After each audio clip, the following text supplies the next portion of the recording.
کہتے ہیں اور کہنے والے بڑے بزرگ لوگ ہیں، اور بزرگوں کے کہے ہوئے میں دوسرے بزرگ نے اضافہ بھی کیا۔ تو میں کہہ رہا تھا کہ کہتے ہیں اضافے کے ساتھ کہ ایک بستی میں 4 افراد تھے۔ اس بستی کی کل کائنات یہی 4 افراد ہی تھے۔ یہی تھا سرمایہ دین و ایمان۔ اس بستی کی ساری بساط یہی 4 افراد تھے، یا یوں کہیے کہ یہی 4 تنکے تھے اس آشیانے کے۔ بہرحال وہ چاروں افراد اپنے اپنے احساس میں اور اپنے اپنے مفروضے میں ماہر تھے۔ ان کو اپنے فن پر ناز تھا، اور ان کا فن ایک اندازہ تھا، ایک مفروضہ تھا، ان کی غالباً مجبوری تھی۔ ان میں ایک آدمی اندھا تھا، بڑا باتونی، بڑا فنکار، بڑا ہوشیار، بڑا نابالغ روزگار۔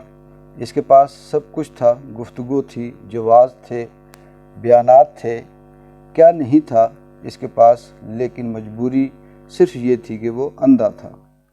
اندھا ہونے کے باوجود اسے اپنی کور چشمی کا احساس تک نہیں تھا، بلکہ اس کے برعکس اسے اپنی دوربینی پہ ناز تھا۔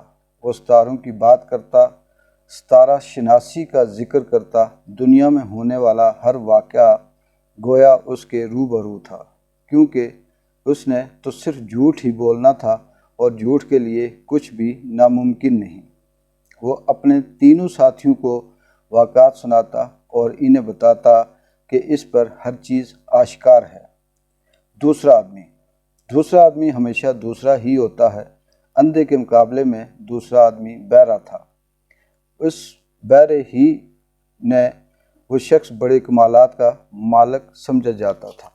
خود کو وہ اس کائنات کے نغمات کو سننے کا دعویٰ رکھتا تھا۔ وہ بیچارہ سماعت سے محروم تھا، وہ کسی کی کچھ نہیں سنتا تھا، مجبور تھا، بے بس تھا۔ دور کی آوازیں اور قریب کے نغمے سننا اس کا دعویٰ تھا۔ وہ افواہوں کا سرچشمہ تھا۔ وہ بات شروع کرتا تو کہتا، بھائیو، میں نے سنا ہے کہ ایک بڑا واقعہ بلکہ معرکہ ہونے والا ہے۔ اس سے کوئی نہ پوچھتا کہ تو نے کہاں سے سنا ہے۔ اپنے پاس سے باتیں بنانے والے سے کون پوچھ سکتا ہے کہ وہ کیا کہہ رہا ہے اور کیوں کہہ رہا ہے۔ بہرحال بہرا انسان اخبار جہاں سناتا تھا اور اپنے ساتھیوں کو اپنی سماعت کی کرشمہ کاریاں سنا سنا کر مرغوب کرتا تھا۔ اس کے تینوں ساتھیوں نے اسے برداشت کرنا سیکھ لیا تھا۔ وقت گزرتا رہا۔ تیسرا آدمی چیتھڑوں میں ملبوس تھا، لیکن اس کا خیال بلکہ حسن ظن یہ تھا کہ دنیا اس کے لباس سے فاخرہ کی دشمن ہے، اس سے برنگی کا لباس بھی چھین لے گی۔ یہ لالچی اور مطلب پرست دنیا۔ وہ ہمیشہ اپنی دولت کا ذکر کرتا، اپنے سرمایہ کا تذکرہ کرتا۔ اس کو اندیشہ تھا کہ دنیا اسے لوٹنا چاہتی ہے، اسے لباس سے محروم کرنا چاہتی ہے۔ وہ بیچارہ مجبور تھا کہ اپنے آپ کو لباس فاخرہ میں ملبوس سمجھے۔ وہ رات کو جاگتا رہتا کہ کہیں چور نہ آ جائے، کسی دوسری بستی کے لوگ آ کر اسے سرمایہ نہ لے جائیں۔ بیچارہ بڑی اذیت میں تھا۔ احساسہ نہ رکھنے کے باوجود احساسے والے لوگوں کے اندیشے لاحق تھے۔ اس غریب کو سرمایہ داروں کی بیماری تھی۔ اس بیچارے بے سر و ساماں کو مجبوری تھی، عذاب ہی عذاب تھا۔ چوتھا آدمی اس بستی کی ہستی کا چوتھا پایا تھا۔ وہ بیچارہ اپاہج تھا، پاؤں سے محروم، لیکن کمال اعتماد تھا اس کے پاس کہ وہ اپنے آپ کو تیز رفتار سمجھتا تھا۔ وہ چل نہیں سکتا تھا بغیر سہارے کے، لیکن اسے احساس تھا کہ وہ بہت ہی تیز رفتار ہے، کسی ریس کے گھوڑے کی طرح۔ بیچارہ مجبور، مفروضہ ہی مفروضہ، اندازہ ہی اندازہ۔ کہانی ختم ہو گئی، لیکن کہانی کیسے ختم ہو سکتی ہے؟ کہانیاں کبھی ختم نہیں ہوتی۔ حقائق ختم ہو جائیں تو بھی کہانیاں جاری رہتی ہیں۔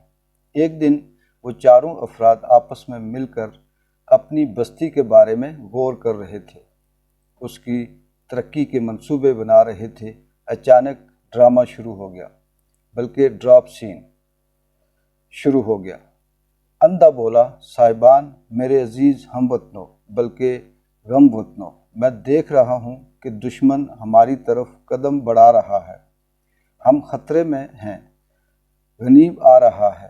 بحرہ تائید کرتے ہوئے بولا، ہاں یہ درست ہے، میں دشمن کے ٹینکوں کی آواز سن رہا ہوں، اس کے گھوڑوں کی ٹاپیں سنائی دے رہی ہیں۔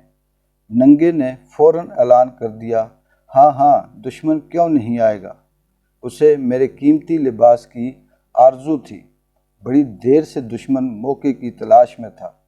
لنگڑے نے سوچا اور فیصلے کے انداز میں بولا، تو بھائیو سوچ کیا رہے ہو، آؤ بھاگ چلیں۔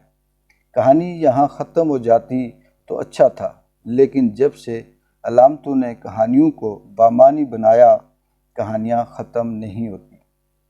بزرگوں نے فرمایا کہ اندھا وہ انسان ہے جو اپنے عیب نہیں دیکھ سکتا، وہ اپنے آپ کو پرفیکٹ مانتا اور دوسروں کو گمراہ سمجھتا ہے۔ بحرہ وہ انسان ہے جو واہ سنتا ہے، خوشامد سنتا ہے، لیکن حق کی بات کے لیے اس کے کان بند ہیں، اس کے کان اب کان نہیں ہیں۔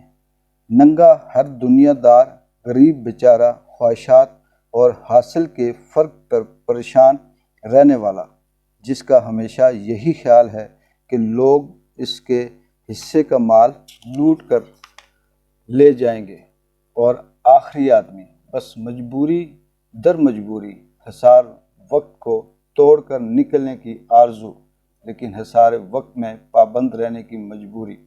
نکل سکتے ہو تو نکل کر دکھاؤ، تم نہیں نکل سکتے۔ ہر آدمی اپنے اپنے حصار میں رہن رکھ دیا گیا ہے، لوگ غور کیوں نہیں کرتے؟